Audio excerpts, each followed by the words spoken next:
حضرت علی کا قول ہے کہ جس پر احسان کریں اس کے شر سے ڈریں، تو ان کا فرمان ہے یہ افغانیوں کے حوالے سے اور خاص طور سے افغان ریفیوجیوں کے حوالے سے بالکل صحیح بیٹھتا ہے۔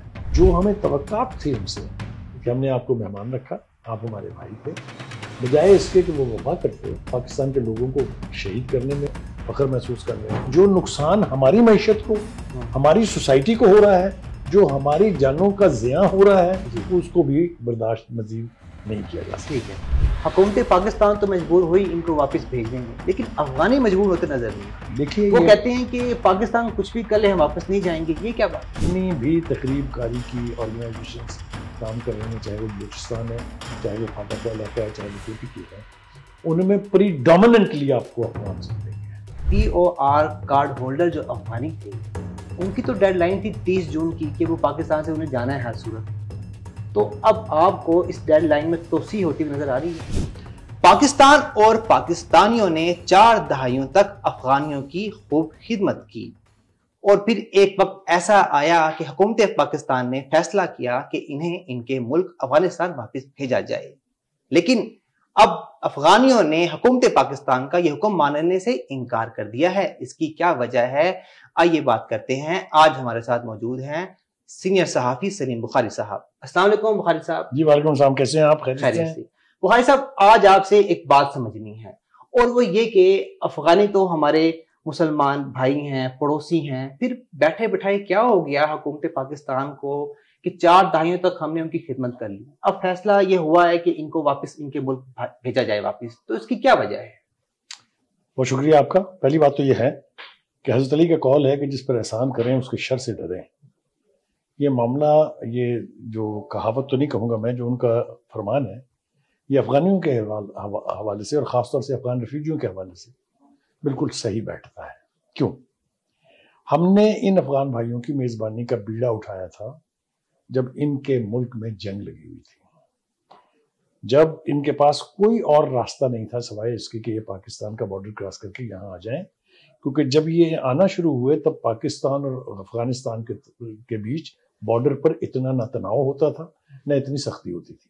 ٹیمپریری پرمٹ ایک جاری ہوتا تھا، آپ صبح جاتے تھے شام کو واپس آ جاتے تھے، وائس ورسا دونوں طرف سے۔ لہذا ہم نے اپنے جو ایک روایت ہے مسلمانوں کے حوالے سے، وہ انصار کی اور مہاجرین کی، کہ ہم نے کہا کہ آپ آئیے، آپ ہمارے بھائی ہیں۔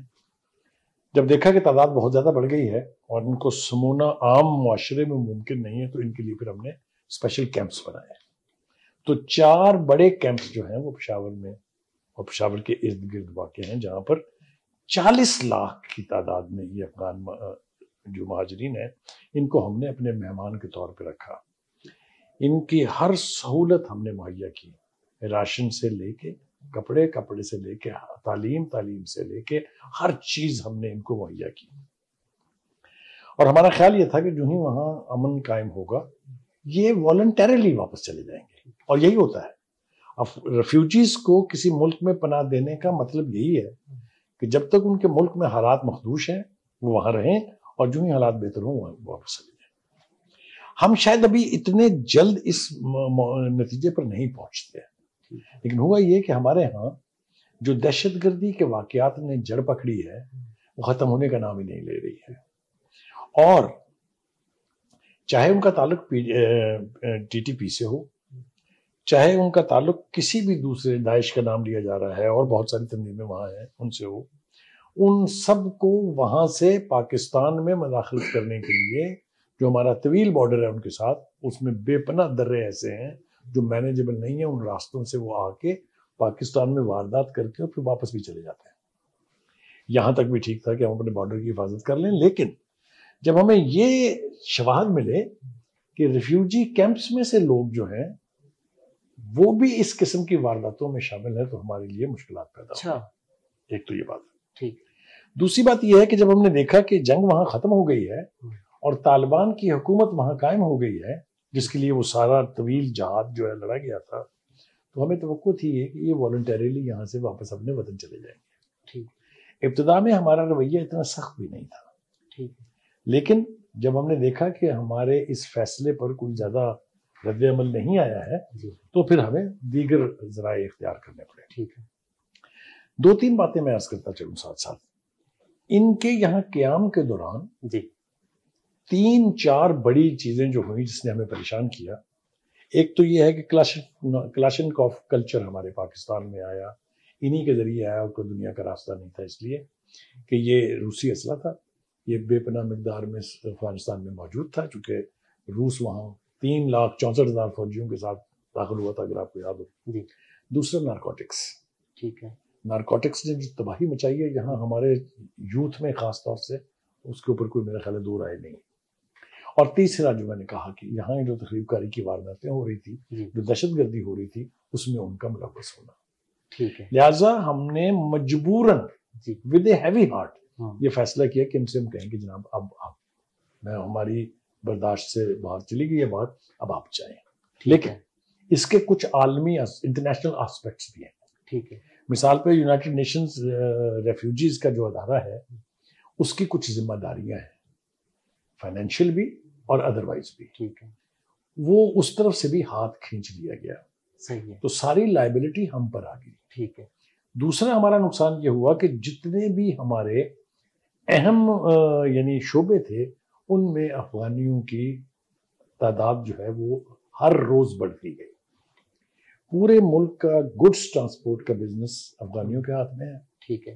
پورے ملک میں کپڑے کا بزنس امپورٹ ایکسپورٹ ہو یا سمگلڈ ہو، جو کچھ بھی ہو ان کے ہاتھوں میں ہے. ٹھیک ہے.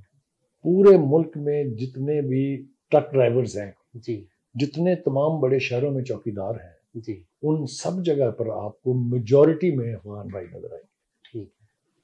لہٰذا یہ گارنٹی دینا کہ یہ کسی ڈسپلن میں ہیں، کسی پاکستان کے قانون کے تحت ہیں، ٹھیک ہے. یہ مشکل تھا. لہٰذا ہم نے انیشلی یہ کہا ان سے کہ آپ اپنے آپ کو رجسٹر کرا لیں. ٹھیک ہے. آپ ڈاکومنٹس آپ کے پاس ہوں گے تو ہمیں آپ کو ڈیل کرنے میں آسانی ہوگی. ٹھیک ہے. پہلے تو انہوں نے اس کو رجسٹ کیا، صحیح ہے. پھر ہمیں یہ انفورس کرنا پڑا. ٹھیک ہے جی. ٹھیک ہے. لیکن اس کا بھی مطلب یہ نہیں تھا کہ آپ کو ہم پرماننٹ ریزیڈنس دے رہے ہیں یہاں. ٹھیک ہے. اس کا مطلب یہ تھا کہ آپ کا ٹیمپریری سٹے یہاں ہے. ٹھیک ہے. افغانستان کے ساتھ ہمارے تعلقات جو ہیں، چاہے وہ کرزئی کی رجیم تھی، چاہے وہ اشرف غنی کی رجیم تھی، کوئی بہت آئیڈیل نہیں رہے، اس لیے کہ اس دور میں وہاں پر ہندوستان کی مداخلت بے پناہ تھی. پاکستان افغان بارڈر کے ساتھ 18 انڈین کونسل خانوں کا موجود ہونا، جہاں کوئی ہندو آبادی نہیں ہے، جی بظاہر سمجھ میں نہیں آتا. سمجھ نہیں آتا. لیکن یہ یہاں پر سارے یہ دہشت گرد جو لوگ تھے، ٹھیک ان ہے. کے ٹریننگ کیمپس، ان کی فائننسنگ، ان کو اسلحہ دینے کے لیے یہ استعمال ہوتے تھے. لہٰذا ہمیں مجبور ہونا پڑا ٹھیک ہے. کہ بھائی اب وہاں جنگ ختم ہو گئی ہے، ٹھیک ہے. آپ کی مرضی کی حکومت آ گئی ہے، ہماری جان چھوڑے آپ جائیں. ٹھیک ہے. لیکن بخاری صاحب، حکومت پاکستان تو مجبور ہوئی ان کو واپس بھیجنے میں، لیکن افغانی مجبور ہوتے نظر نہیں آ رہے. دیکھیے وہ کہتے ہیں کہ پاکستان کچھ بھی کر لے ہم واپس نہیں جائیں گے. یہ کیا بات ہے؟ میں اس کی دو وجوہات ہیں. پہلی بات تو یہ ہے کہ ان کے لیے یہ دبئی ہے. ٹھیک ہے. افغانیوں کے لیے پاکستان دبئی ہے، اس لیے کہ افغانستان تو لینڈ لاک کنٹری ہے، نہ ان کی ایران سے بنتی ہے، ٹھیک جو ایک راستہ ہے باہر نکلنے کا، نہ ہمارے ساتھ اب تعلقات کی نوعیت وہ ہے. ٹھیک ہے. لہٰذا ایک بڑی وجہ جو ہے وہ یہ ہے کہ وہ جا کے کریں گے کیا وہاں ہے کیا. جی it's a war torn country. وہاں کی ایگریکلچر تباہ ہو چکی ہوئی ہے، وہاں کے بزنس تباہ ہو چکے ہوئے ہیں. ٹھیک ہے. وہ یہ سمجھتے ہیں کہ ہم گئے تو ہم ایک دفعہ سے پھر پناہ گزین بن جائیں گے. ٹھیک ہے. یہ ان کی وجہ کسی حد تک پلازیبل ہو سکتی ہے، جی لیکن جو نقصان ہماری معیشت کو، ہماری سوسائٹی کو ہو رہا ہے، جو ہماری جانوں کا زیاں ہو رہا ہے، جی اس کو بھی برداشت مزید نہیں کیا جا سکتا. ٹھیک ہے. تو یہ وجہ ہے ہماری کہ بھائی اب ہماری جان چھوڑ اب جان چھوڑ. اچھا بخاری صاحب، ناظرین 24 ڈیجیٹل کے یہ بھی آپ سے سمجھنا چاہتے ہیں کہ POR کارڈ ہولڈر جو افغانی تھے، ان کی تو ڈیڈ لائن تھی 30 جون کی کہ وہ پاکستان سے انہیں جانا ہے ہر صورت. تو اب آپ کو اس ڈیڈ لائن میں توسیع ہوتی ہوئی نظر آ رہی ہے؟ دیکھیے، ہم نے ان کو موقع تو بار بار دیے ہیں. ٹھیک ہے. یہ ان کو واپس بھیجنے کی اسکیم کو کئی ماہ ہو چکے ہیں. ٹھیک ہے. تقریباً سال ہونے والا ہے. جی. اور وہ بھی میں نے جیسے ابتدا میں عرض کیا کہ مجبوری کے طور پر جب ہمیں شواہد مل گئے جی کہ یہ ہمارے گلے بھی کاٹ رہے ہیں تو ہم نے کہا بس بھائی اب جائے. تو حکومت نے بار بار موقع دیے ہیں. ٹھیک ہے. ابھی بھی وہ مجھے توقع ہے کہ موقع دے گی، کیونکہ ہم دشمن نہیں ہیں افغانوں کے. ٹھیک ہے. افغانوں نے ہمارے ساتھ وفا نہیں نبھائی ہے، وہ ایک الگ بات ہے، لیکن ہم نے ان کو کبھی اپنا دشمن نہیں سمجھا، کیونکہ دشمن کو آپ اپنے گھر میں نہیں بٹھاتے ہیں. وہ الگ بات ہے کہ انہوں نے ثابت یہ کیا کہ وہ واقعی دشمن ہی ہے. تو ایک بات تو یہ ہے. دوسری بات یہ ہے اگر ان کو ایکسٹینشن مل بھی جاتی ہے, جو کہ مجھے امید ہے کہ فارن آفس دے گا, انٹیریئر منسٹری دے گی, لیکن اس کا مطلب انڈیفینٹ پیریڈ نہیں ہے. دیکھیں نا, ہر اعتبار سے آپ دیکھیں تو افغانستان کی حکومت یہ سمجھتی ہے کہ ہم ایک سٹیبل حکومت ہے. ٹھیک ہے, آئے تو یہ وہیں سے تھے, ان کے اپنے گاؤں ہیں, ان کی اپنی جائیدادیں ہیں, ان کی اپنی زمینیں ہیں, ان کو واپس جانا چاہیے. ٹھیک ہے. خاص طور سے جب میں نے کہا کہ اب UNHCR جو ہے اس نے بھی ہاتھ کھینچ لیا ہوا ہے, جی, تو ہم یہ زیادہ دیر تک سسٹین نہیں کر سکتے. جی, جس طرح آپ نے بتایا کہ پاکستانی معیشت کو بڑا نقصان ہوا. اچھا بخاری صاحب, وزیر دفاع پاکستان کے خواجہ آصف, ان کا بھی بیان سامنے آیا, وہ کہتے ہیں کہ پاکستان میں جتنا بھی ناجائز کاروبار ہے سب افغانی چلا رہے ہیں. دیکھیے آپ کی کیا معلومات ہے؟ ان کی یہ بات اس حد تک درست ہے جی, کہ 2-3 بڑے بزنسز ہیں. ٹھیک ہے. ایک ہے الیکٹرانکس کا. ٹھیک ہے. الیکٹرانکس کے بزنس کے اعتبار سے اگر آپ دیکھیں, ہم نے افغان ٹرانزٹ ٹریڈ کی اجازت دی. ٹھیک ہے. جیسا میں نے کہا کہ افغانستان تو ایک لینڈ لاک کنٹری ہے, ان کے پاس تو کوئی راستہ نہیں تھا, لہٰذا ہم نے کہا کہ آپ یہاں سے ٹریڈ کر لیں.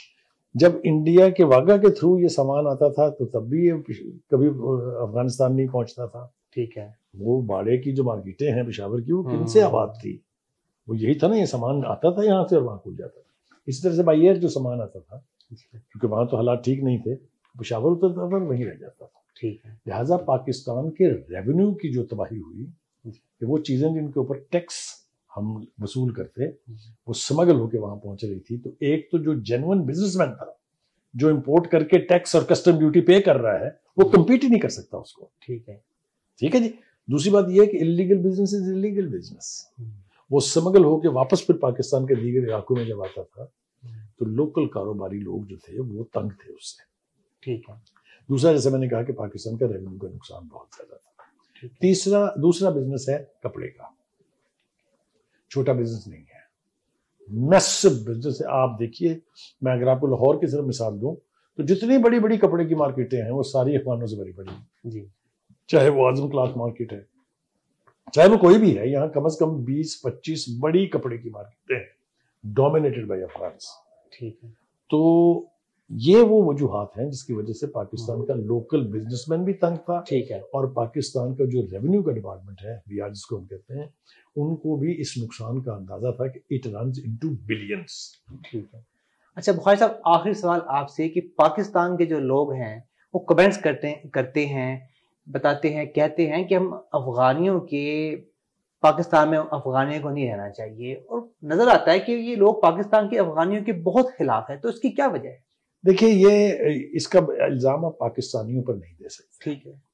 ایک تو وہ لوگ ہیں جو براہ راست اس دہشت گردی کا شکار ہوئے ہیں, ان سے پوچھ کے دیکھیں, وہ آپ کو بتائیں گے کہ وہ افغانیوں کے بارے میں کیا سمجھتے ہیں.